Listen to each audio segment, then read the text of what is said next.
Au crépuscule d'une époque marquée par la réflexion et l'introspection, la Semaine Sainte nous invite à une pause contemplative sur le chemin du sacrifice, de la rédemption et de l'amour inconditionnel.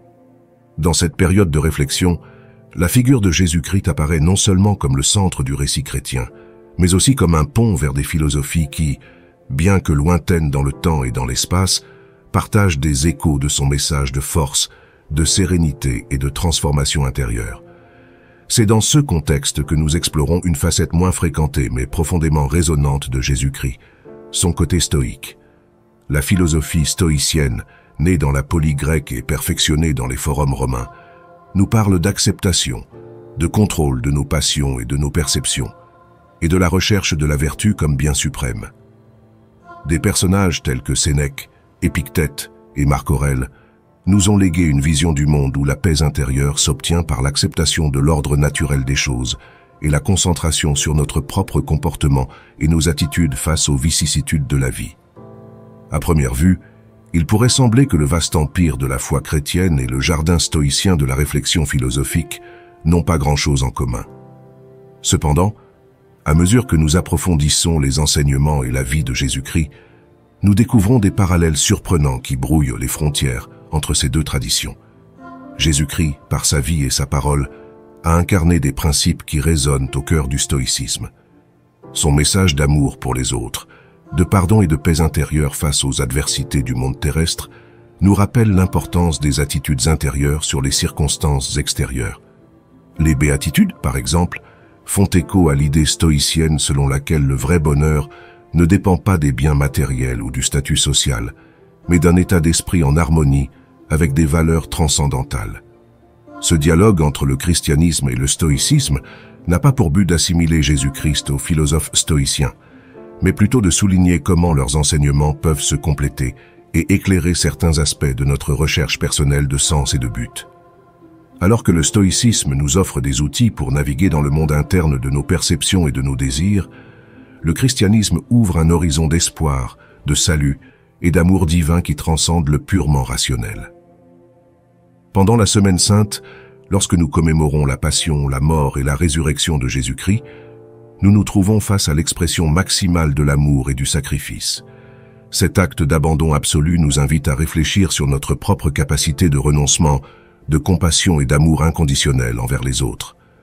En ce sens, la voix du Christ résonne avec l'idée stoïcienne selon laquelle notre grandeur ne réside pas dans la domination des autres, mais dans la maîtrise de nous-mêmes et dans notre capacité à affronter les épreuves de la vie avec sérénité et courage. Explorer le côté stoïque de Jésus-Christ en cette période de réflexion profonde nous offre une perspective enrichissante sur son enseignement et son héritage.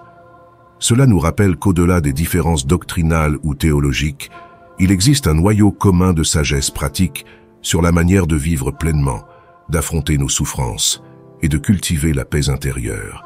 La Semaine Sainte devient ainsi un espace privilégié pour méditer sur ces vérités universelles qui continuent de résonner à travers les siècles et nous invitent à une transformation personnelle et spirituelle. En fin de compte, ce voyage à travers le côté stoïque de Jésus-Christ n'est pas seulement un exercice intellectuel, mais une invitation à vivre plus pleinement, à approfondir notre propre chemin spirituel et à redécouvrir les enseignements de Jésus sous une lumière nouvelle et révélatrice.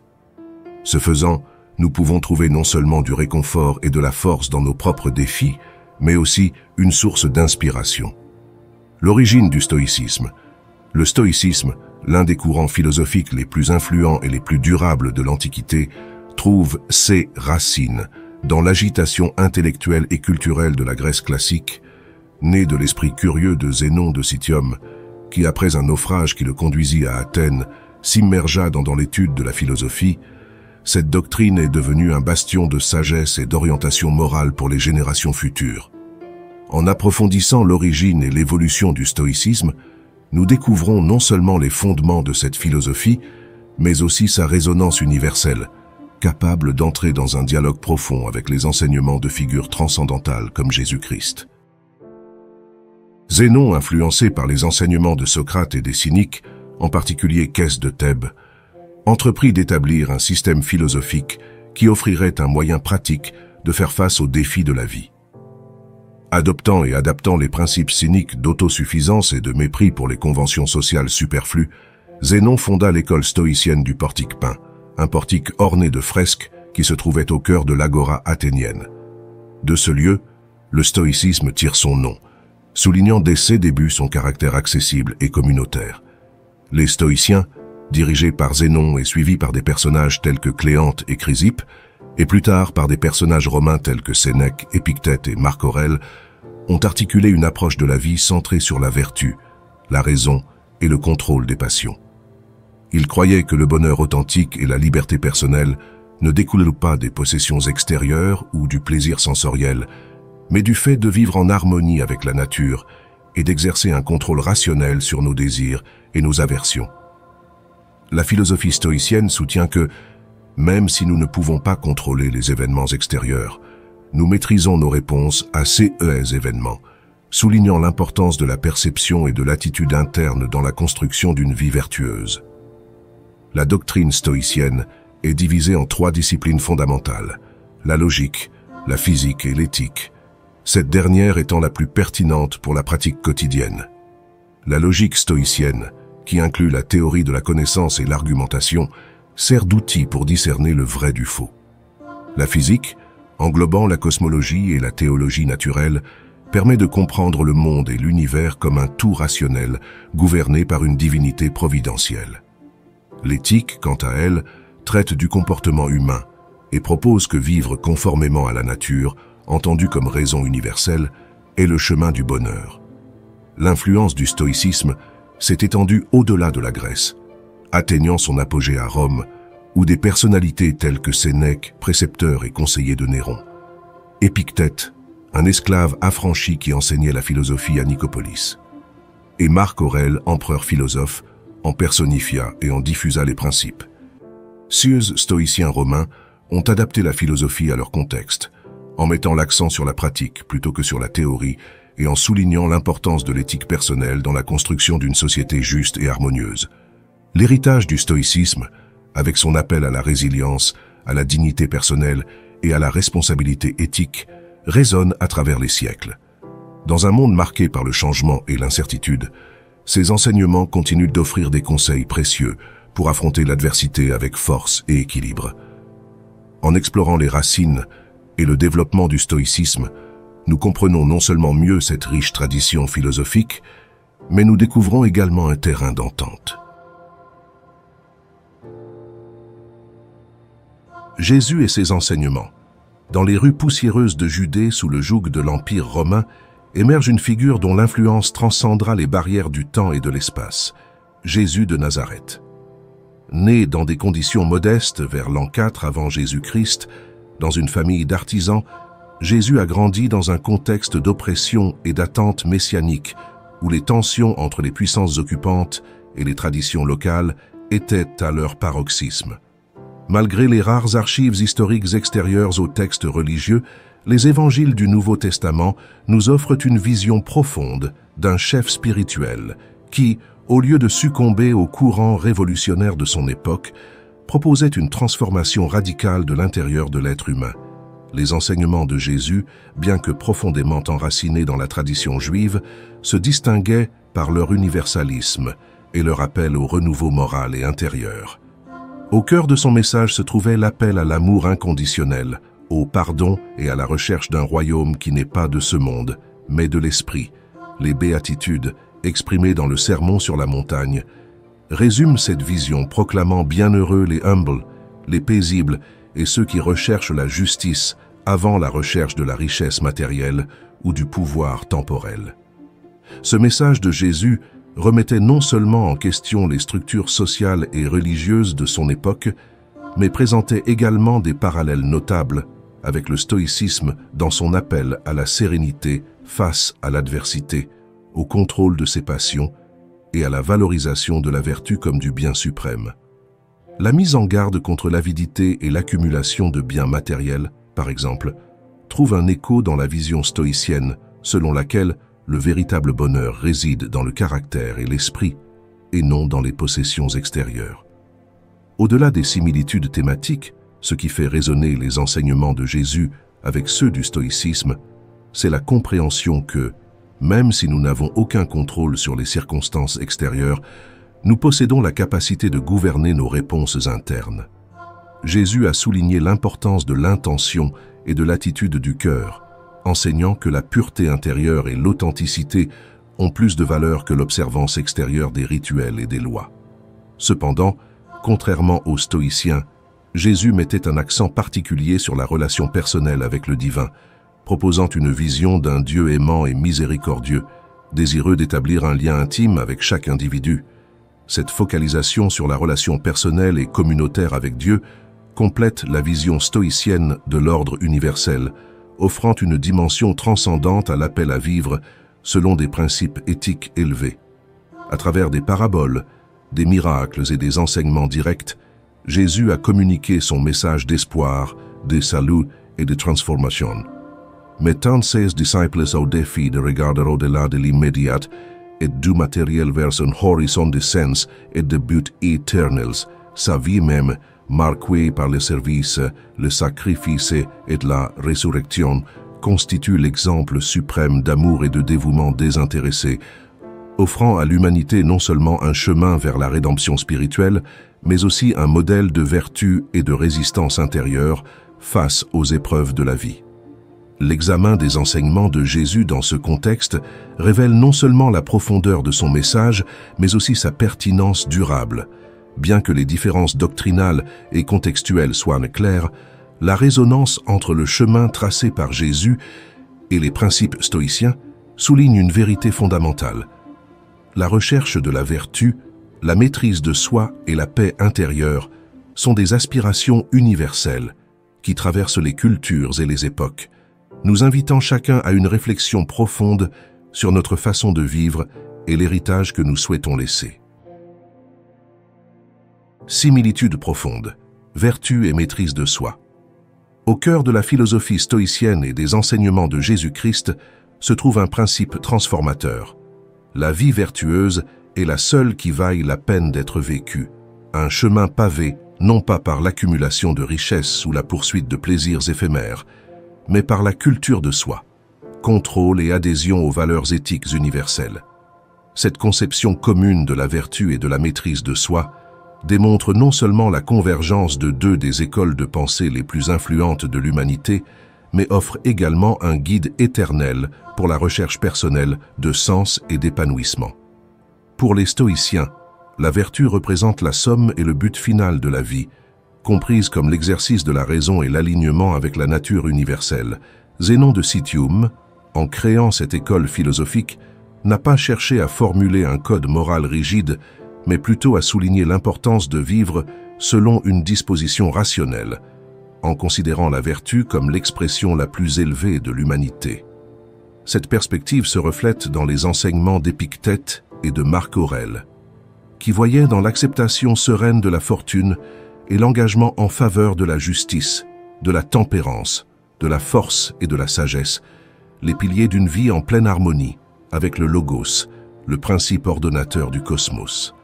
En parallèle, même si Jésus-Christ n'a pas utilisé le langage philosophique des stoïciens pour parler de vertu, son message résonne d'appel à l'intégrité, à la miséricorde, à l'humilité et à l'amour inconditionnel. Le fruit de l'esprit tel que décrit dans les épîtres du Nouveau Testament résume ces vertus sous la forme d'amour, de joie, de paix, de patience, de bonté, de foi, de douceur et de maîtrise de soi. Ces qualités, loin d'être de simples normes éthiques, sont presentes comme la manifestation du caractère divin à travers l'être humain, une invitation à refléter le divin dans sa conduite quotidienne. La sérénité de Jésus face à l'adversité, en particulier au moment de sa crucifixion, illustre l'incarnation de la vertu dans sa forme la plus élevée, offrant le pardon et la compréhension même au milieu d'une souffrance extrême. Cette acceptation et cette paix intérieure face au destin rappellent l'attitude stoïque face aux vicissitudes de la vie, soulignant que ce ne sont pas les événements extérieurs qui perturbent l'homme, mais plutôt l'interprétation qu'il en fait. L'enseignement stoïcien selon lequel nous pouvons choisir notre réponse aux circonstances de la vie trouve un profond écho dans le message de Jésus sur le contrôle de nos réactions et l'importance de l'attitude du cœur. Le lien entre Jésus et les stoïciens dans leur approche du monde matériel est également révélateur. Tandis que Jésus mettait en garde contre les dangers de la richesse et la difficulté pour les riches d'accéder au royaume des cieux, Marc Aurèle réfléchissait sur la nature transitoire des possessions terrestres. Tous deux, et sous des leurs traditions respectives, nous invitent à cultiver le détachement des choses matérielles et à nous concentrer sur les richesses de l'esprit et du caractère. Cette vision partagée suggère que la vraie liberté et le vrai bonheur ne se trouvent pas dans l'accumulation de biens, mais dans la richesse intérieure et les relations authentiques avec les autres et avec le transcendant. L'exploration des profondes similitudes entre les enseignements de Jésus et les principes stoïciens révèle un dialogue imaginé, mais potentiellement transformateur, sur l'essence de la vertu et de la maîtrise de soi. Ce dialogue va nous inviter à reconsidérer nos priorités, à réfléchir sur la nature de la vraie richesse et à réorienter nos vies vers la poursuite d'un but et d'un sens plus profonds. En fin de compte, le stoïcisme et les enseignements de Jésus nous offrent un cadre pour naviguer dans les complexités de l'existence humaine, en soulignant que dans la culture de la vertu et l'exercice de la maîtrise de soi, détachement du monde matériel, Jésus et Marc Aurèle. À l'entrelacement de deux époques et de deux mondes, les enseignements de Jésus de Nazareth et de Marc Aurèle sur le détachement du monde matériel illustrent une profonde convergence philosophique et spirituelle. Bien que séparés par des siècles et des cultures, les deux personnages partagent une vision étonnamment similaire de la nature transitoire des possessions terrestres et de l'importance de se concentrer sur des valeurs plus élevées et plus durables. Jésus, prêchant dans les terres arides de Judée, a exhorté ses disciples à ne pas amasser des trésors sur la terre, où les mythes et la rouille détruisent, et où les voleurs cassent et volent, mais à amasser des trésors dans le ciel, où même les mythes et la rouille ne détruisent pas, et où les voleurs ne cassent ni ne volent. Son message était clair: la vraie richesse ne se trouve pas dans l'accumulation de biens matériels, mais dans la richesse de l'esprit et dans la relation avec le divin. Cette perspective met ses auditeurs au défi de reconsidérer leurs priorités, en mettant au premier plan la poursuite d'une vie vertueuse et le service aux autres avant la recherche du bien-être matériel. D'autre part, Marc Aurèle, du haut de son trône impérial à Rome, réfléchissait sur la nature éphémère de l'existence humaine et sur la vanité de ses désirs matériels. Dans ses méditations, l'empereur philosophe nous a légué une série de réflexions personnelles qui entrent en résonance avec l'éthos stoïcien d'acceptation et de détachement. Pour lui, le bonheur et la paix intérieure ne dépendent pas de nos possessions extérieures, mais de notre attitude et perception intérieure. Le bonheur de votre vie dépend de la qualité de vos pensées, écrit-il, soulignant l'idée que la sérénité ne s'obtient pas par l'accumulation de richesses, mais par la culture d'un esprit discipliné et axé sur la vertu. Cette convergence d'idées entre Jésus et Marc Aurèle révèle une compréhension commune selon laquelle un attachement excessif aux biens matériels peut être source de distraction et de souffrance, nous éloignant de ceux qui comptent vraiment. Les deux dirigeants, chacun issu de leur tradition, nous invitent à réfléchir sur notre relation avec le monde matériel, nous exhortant à ne pas laisser nos biens nous posséder. Dans ce dialogue, le message est cohérent. La richesse matérielle, même si elle peut apporter un confort temporaire, n'est pas le fondement d'une vie pleine et pleine de sens. Ce point de rencontre entre le message chrétien et la philosophie stoïcienne nous offre une précieuse leçon sur l'art de vivre. Cela nous rappelle l'importance de cultiver la gratitude, la générosité et la solidarité, en reconnaissant que notre véritable essence et notre valeur ne dérivent pas de ce que nous possédons, mais de ce que nous sommes et de nos relations avec les autres et l'environnement. Dans la recherche du bien-être et du bonheur, Jésus et Marc Aurèle nous guident vers une perspective supérieure, où le détachement du monde matériel devient le chemin vers la liberté intérieure et l'épanouissement personnel authentique. Alors que ce dialogue entre les cultures et les époques s'efface dans le crépuscule de notre imaginaire, une invitation à l'introspection et au changement émerge. Comment définissons-nous la richesse dans nos vies? Sommes-nous contrôlés par nos possessions ou sommes-nous libres de trouver le bonheur dans les richesses de l'esprit, dans des relations authentiques et dans la contribution au bien commun? Jésus et Marc Aurèle, à travers le temps, nous offrent une boussole pour naviguer dans ces questions essentielles, ouvrant la voie vers une existence plus consciente et centrée sur des valeurs durables. Amour du prochain et bien commun. Jésus et Sénèque.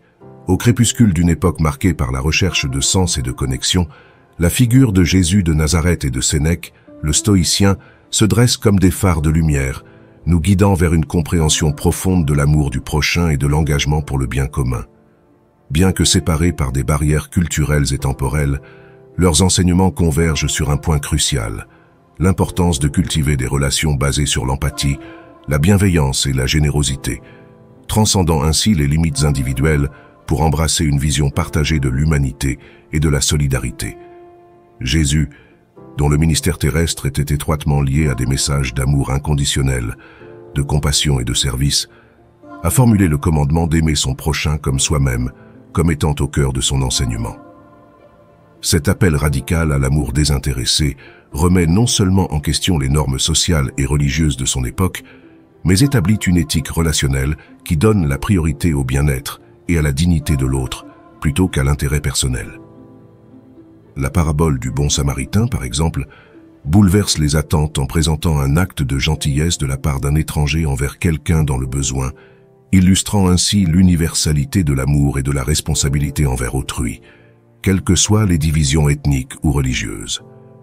Pour sa part, Sénèque, une voix éminente de la philosophie stoïcienne, a exploré l'interdépendance de l'humanité à travers le concept de sympathie universelle, arguant que tous les êtres humains font partie d'un tout plus vaste et que le bien-être individuel est intrinsèquement lié au bien-être collectif. Pour Sénèque, le bien commun repose sur la pratique de la vertu et la contribution active à la société, où la justice, la tempérance et le courage guident les actions de l'individu vers un objectif plus large que le simple bénéfice personnel. Ces écrits reflètent une compréhension selon laquelle le vrai bonheur et la tranquillité d'esprit ne s'obtiennent pas par la satisfaction de désirs égoïstes, mais par l'engagement dans une vie éthique, orientée vers le service et l'amour. La convergence de Jésus et de Sénèque sur ces thèmes fondamentaux met en évidence la résonance entre les enseignements chrétiens et la philosophie stoïcienne concernant la valeur de l'amour du prochain et de la promotion du bien commun. Les deux perspectives soulignent que chaque acte de gentillesse et chaque chose éthique a un impact qui dépasse la sphère personnelle, contribuant à tisser les tissus d'une communauté plus compatissante et plus juste.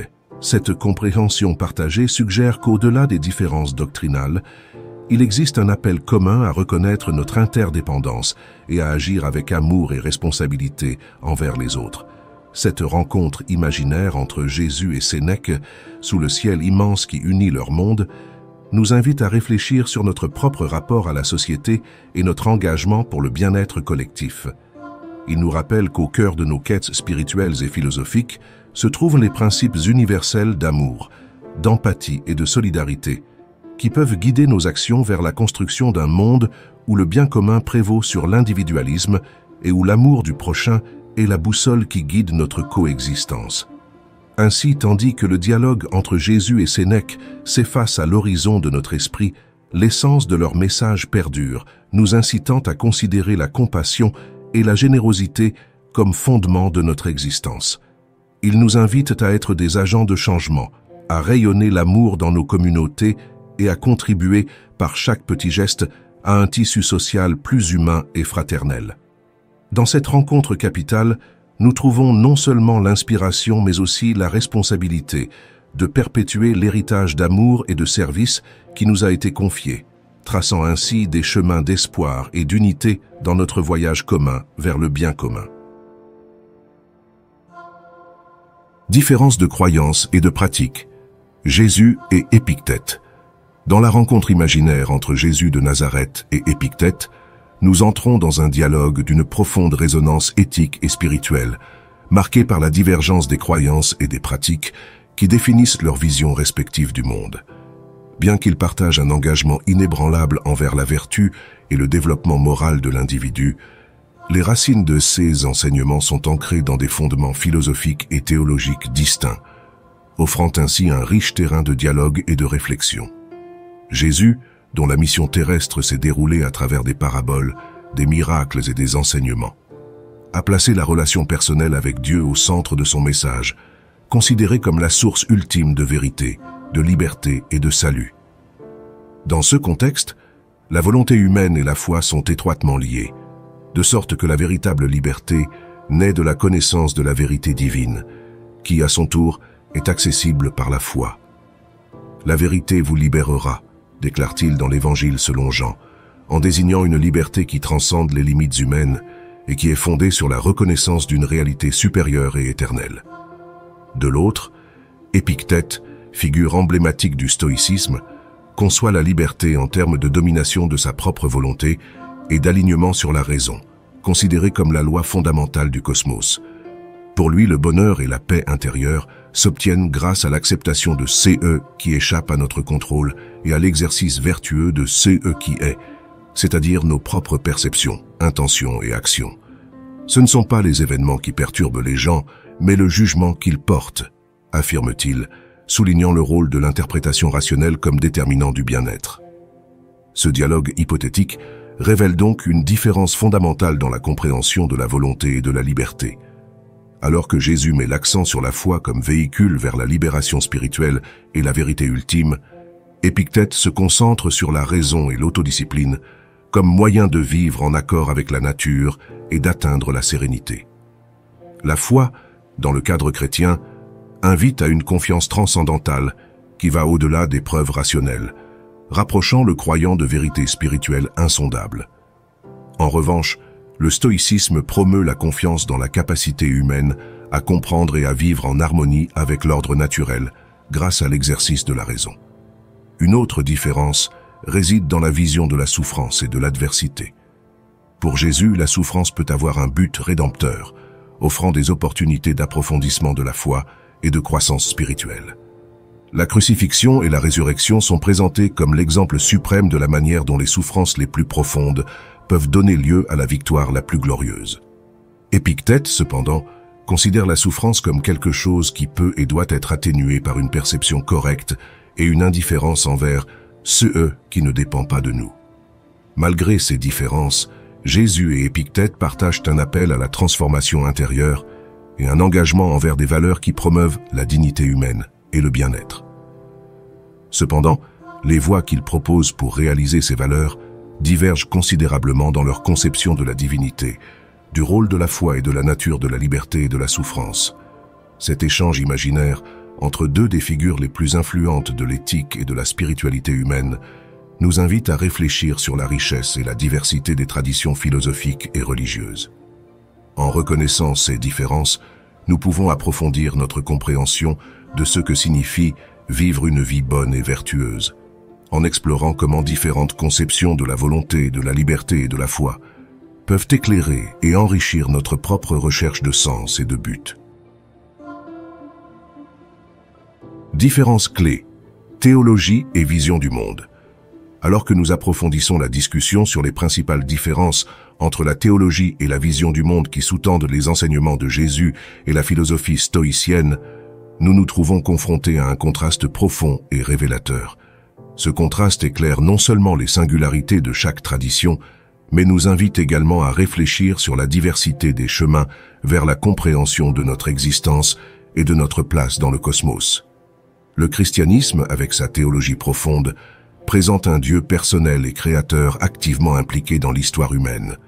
Ce Dieu non seulement se soucie du destin de l'humanité, mais dans la figure de Jésus-Christ, il s'incarne et participe directement à l'expérience humaine.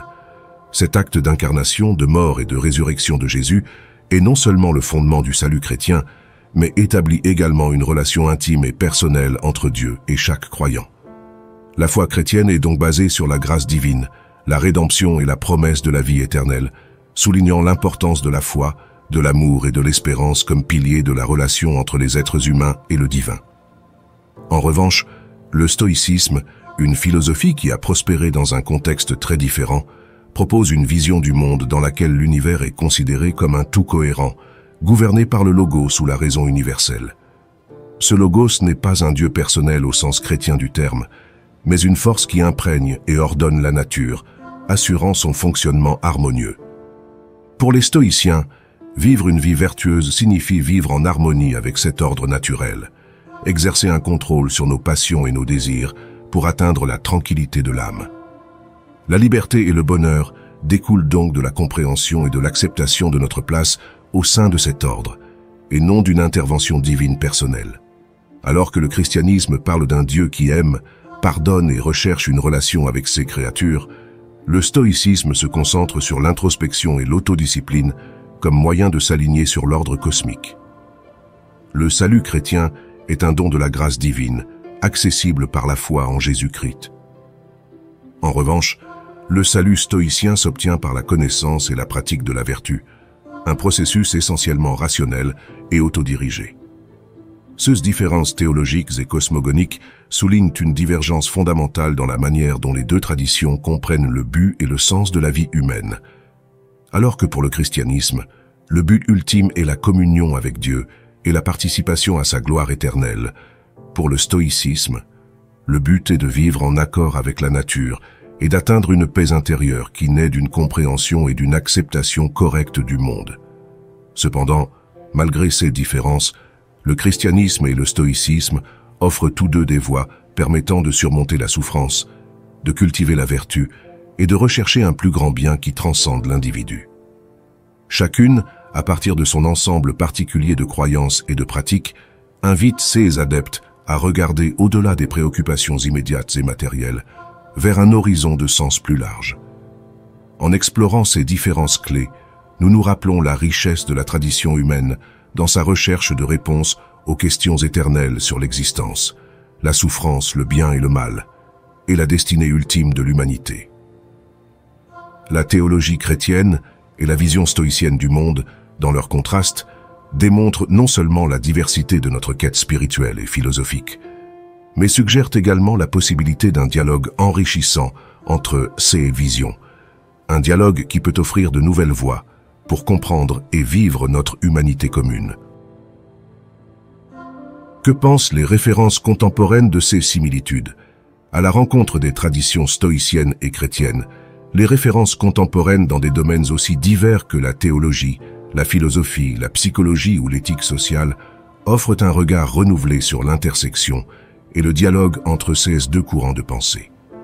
Tout au long de l'histoire, comme le soulignent les érudits et spécialistes modernes, le christianisme et le stoïcisme ont trouvé des points de convergence qui ont suscité à la fois intérêt et débat. La pertinence de ces interactions pour la pensée et la pratique contemporaine trouve un écho dans les travaux des chercheurs et des praticiens cherchant à comprendre et à appliquer ces enseignements dans le monde d'aujourd'hui. Un exemple notable de ce dialogue aujourd'hui se trouve dans les réflexions de Kevin Rowe, un éminent spécialiste du Nouveau Testament. Rowe suggère que bien que le stoïcisme et le christianisme partent de prémices théologiques différentes, ils offrent tous deux des points de vue complémentaires sur la vertu, le but et la condition humaine. Cette approche fait écho à l'observation historique, selon laquelle des personnages tels que Tertullien et saint Augustin ont reconnu l'influence et la sagesse de penseurs stoïciens tels que Sénèque, pointant vers un entrelacement fructueux entre ces traditions. Les références contemporaines abordent ce dialogue non seulement d'un point de vue théorique, mais aussi pratique. Par exemple, les spécialistes des études bibliques et de la théologie, comme Josephson, soulignent l'importance d'intégrer les réflexions stoïciennes dans la compréhension chrétienne, notamment en ce qui concerne l'éthique et la pratique de la vertu. Cette approche suggère que, sans compromettre les fondements de la foi chrétienne, des aspects de la sagesse stoïcienne peuvent être adoptés pour enrichir l'expérience spirituelle et éthique des croyants. Dans le domaine de la psychologie clinique, des personnalités telles que Kevin Bosch explorent comment les enseignements d'Épictète et d'autres stoïciens peuvent offrir des outils précieux pour relever les défis contemporains, de la gestion du stress à l'établissement de relations familiales plus solides. Bosch soutient que, quelles que soient les différences doctrinales, les similitudes entre les approches stoïciennes et chrétiennes en matière de résilience, d'acceptation et d'importance des valeurs peuvent offrir aux individus de riches perspectives qui transcendent les barrières religieuses ou philosophiques. Au-delà du monde universitaire, L'intérêt pour ces interactions se reflète également dans la popularité croissante des travaux et séminaires qui cherchent à appliquer les principes stoïciens à la vie quotidienne dans un cadre chrétien. Ce phénomène témoigne d'un désir croissant chez de nombreuses personnes de trouver un équilibre entre la raison et la foi, entre l'autodiscipline stoïcienne et la grâce chrétienne, comme moyen d'atteindre un bien-être global. Bien que la tâche d'harmoniser pleinement le christianisme avec le stoïcisme présente des défis évidents en raison de leurs différentes ontologies et visions du monde, le dialogue entre ces traditions est une source d'enrichissement mutuel. Les références contemporaines soulignent que, loin d'être simplement académique, ce dialogue a des implications pratiques significatives sur la façon dont nous comprenons et vivons notre spiritualité, notre éthique et notre bien-être dans le monde moderne. Le regain d'intérêt pour les similitudes et les différences entre le stoïcisme et le christianisme parmi les références contemporaines nous invite à une exploration plus approfondie de la manière dont ces sagesses anciennes peuvent éclairer et transformer notre compréhension du monde et de la place que nous y occupons. Ce dialogue interdisciplinaire met non seulement en lumière les points de rencontre entre ces deux riches traditions, mais ouvre également de nouvelles voies pour relever les défis éthiques, spirituels et pratiques de notre époque. Parallèle entre ces enseignements les plus profonds, la recherche de la sagesse, la compréhension de la souffrance et la culture de l'amour et de la vertu ont été des préoccupations partagées par diverses traditions à travers l'histoire. Dans les enseignements stoïciens et chrétiens, nous trouvons des parallèles profonds qui reflètent une préoccupation universelle de vivre une vie pleine et pleine de sens, au-delà des circonstances extérieures et des afflictions temporaires. L'enseignement du contentement présent chez Paul et Sénèque souligne l'importance d'une attitude interne de contentement et de gratitude, quelle que soit notre situation matérielle. J'ai appris à être content quelle que soit ma situation. Je peux tout faire grâce au Christ qui me fortifie, reflète l'idée stoïcienne selon laquelle ce n'est pas l'homme qui a peu, mais celui qui désire plus qui est pauvre, les deux appelant pour un détachement des désirs matériels et une concentration sur la richesse spirituelle et la force intérieure. Concernant le traitement des autres, le commandement de Jésus de « traiter les autres comme vous aimeriez être traités » trouve un écho dans la pensée stoïcienne selon laquelle, là où se trouve un être humain, il y a l'occasion d'un geste bienveillant. Sénèque, tous deux soulignant l'universalité de l'amour et de la gentillesse envers les autres comme fondement d'une communauté juste et compatissante. La réflexion sur la mortalité et l'impermanence occupe également une place centrale dans les deux traditions. Pensez à tout moment à votre fin et vous ne pécherez jamais, est complété par le conseil stoïque de Marc Aurèle, qui nous exhorte à vivre chaque jour comme si c'était le dernier, nous rappelant la brièveté de la vie et l'importance de vivre selon nos souhaits, nos valeurs plus profondes.